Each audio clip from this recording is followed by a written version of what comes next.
Hey everyone, down here with Paleo Tracks. I'm out in the beautiful Rocky Mountains once again. You can see the sun slowly coming up behind me over here. It's going to start warming up this valley. That's good because I'm sleeping in a cave right over there, and I definitely need some of that heat. But I wanted to talk to you today about snare traps, primitive snare traps at that. What I'm going to do today is I'm going to show you exactly how I go about making one of my most solid or one of my preferred snare traps that has yielded some pretty solid results in the end. So stick around, much to see. I know you'll enjoy. Alright, so before we can actually set up a trap, we got to find the right location. And what I've got right behind me is this little game trail. Now it doesn't look like a game trail, but I'm going to show you one technique that really helps anybody out there in a primitive living situation or survival situation determine where a game trail is. So watch this. So as you see right here, it's really hard to determine where some of those game trails might be, where animals are frequenting. But one technique that I learned when I was in Malaysia for a good chunk of change is that you actually have to get down at the level of the animal.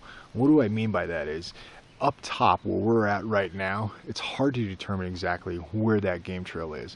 But once you get down to the level where that animal might be, you might see that opening, you might see that column, you might see exactly where that animal might frequent. And right over here, you can see that that game trail runs right through here. You can even see that some of these branches a little bit farther back are opened up almost like a little column or tunnel. And that's what you're looking for. So you got to get down at the level where the animal's moving, not where you're at. Get down where the animal's moving, and that's going to help determine where that game trail is, where you ultimately want to set up your snare trap.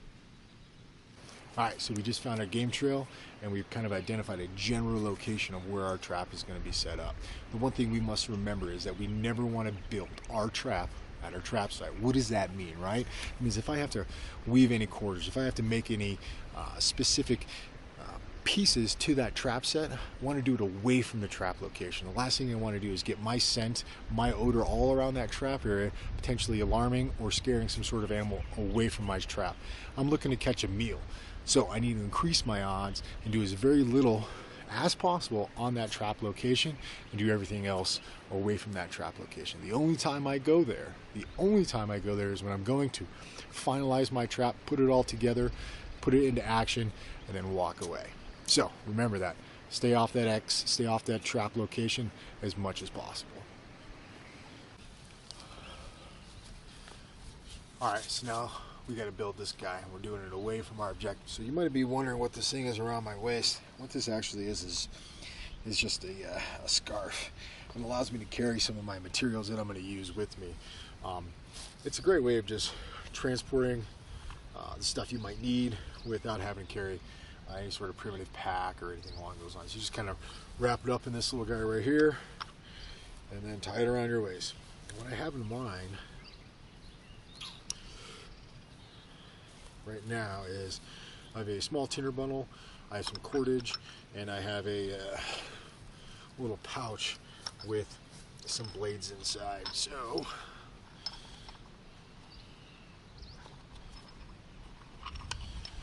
I've got one hand blade and I've got one dacite blade. Here's my hand blade, here's my dacite blade.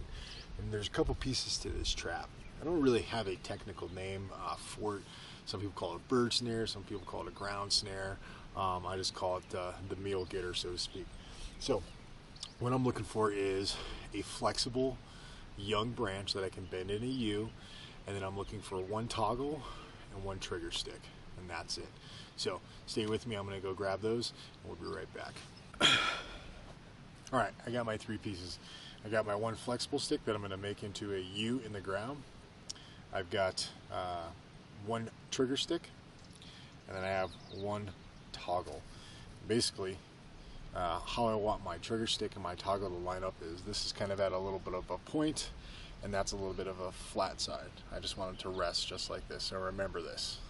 Okay, now we're actually going to move in to our trap location. But one thing I'm going to do before I go there is I'm going to take this cordage that I have, and I'm going to preset it.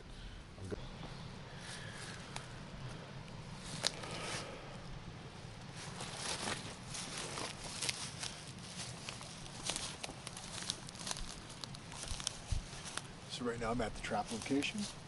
What I'm going to try to do is avoid rubbing myself all over these branches and all over these sticks. This tree right here is the one I'm going to be using for my, my actual little snare, the pull, the mechanical action of it. What I'm going to do is I'm going to take a couple of these branches off. Just cut that, break them. And I'm going to throw them over here, and then I'm going to collect them up when I leave. So I don't have those, that scent everywhere.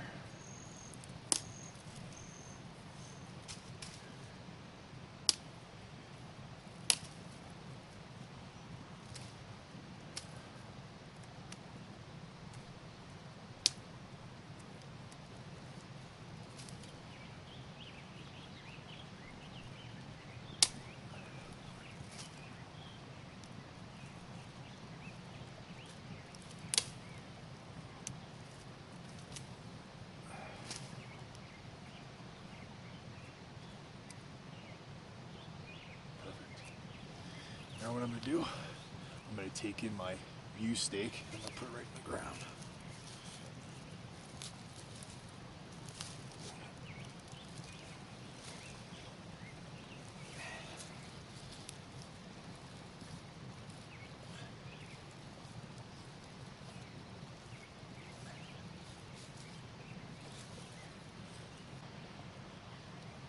So now I've got my cordage tied to my lever, my springing action. I've got it tied to my toggle. I'm going to make that loop at the end right now.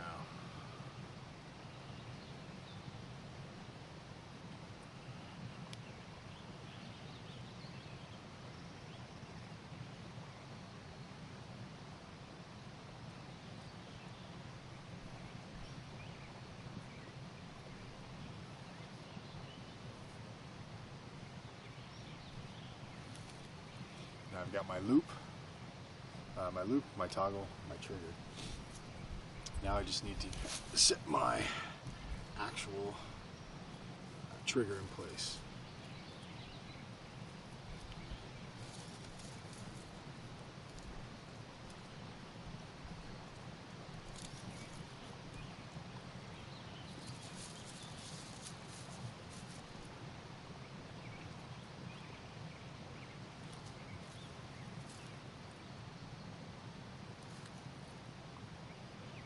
So everything's said and done, you take that loop, flare it right over the top.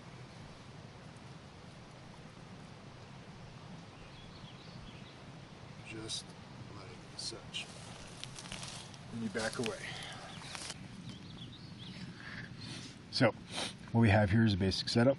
I have my loop around my trigger. I have my toggle, which is right here. I have my crossbar, which is holding the toggle down on top of the trigger, and then my spring pole. The objective for this is for you to utilize some sort of bait or something around this trigger, so when the animal comes in, sticks his head in there, starts messing around with it with his fingers, whatever the case may be, hits this trigger, the trap is actually set. So I'll take a step back and give you a better view.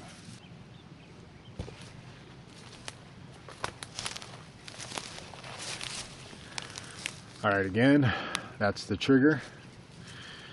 This is the spring pole. That's the crossbar. That's the toggle. So you throw some bait on there.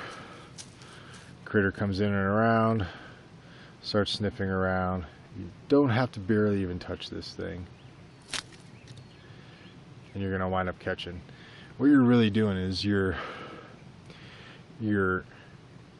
using opposing forces of the spring clearly and that toggle, and you're condensing all that energy down into one just small minute point, and by doing that it allows you to focus the energy and focus the release a lot more. I'll set it up one more time.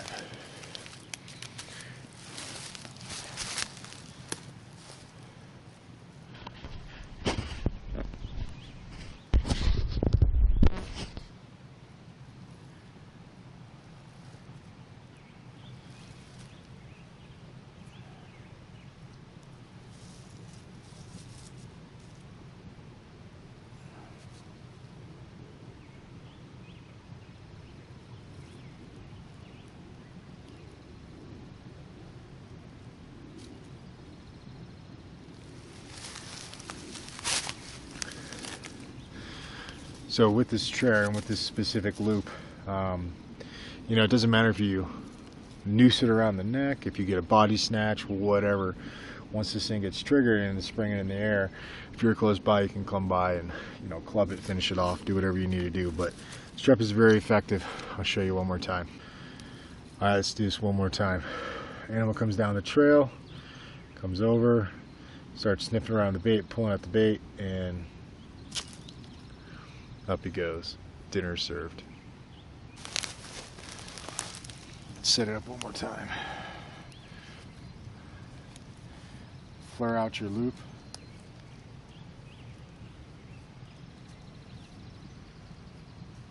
Drop your toggle.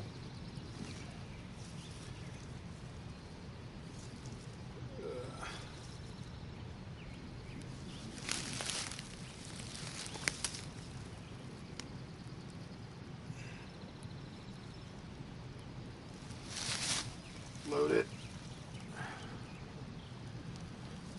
Just like that. Snare set.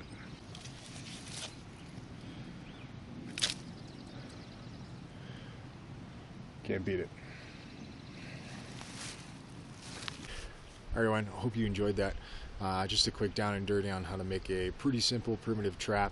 I've been using that trap for quite some time now. It's been very, very effective. I use it at home when I catch pocket gophers. I substitute all the wooden pieces for coat hangers. I just find it works relatively easy, as well as all the cordage I use, either bank line or some sort of wire. So, down and dirty, toggle snare, ground snare, African bird snare, whatever you want to call it.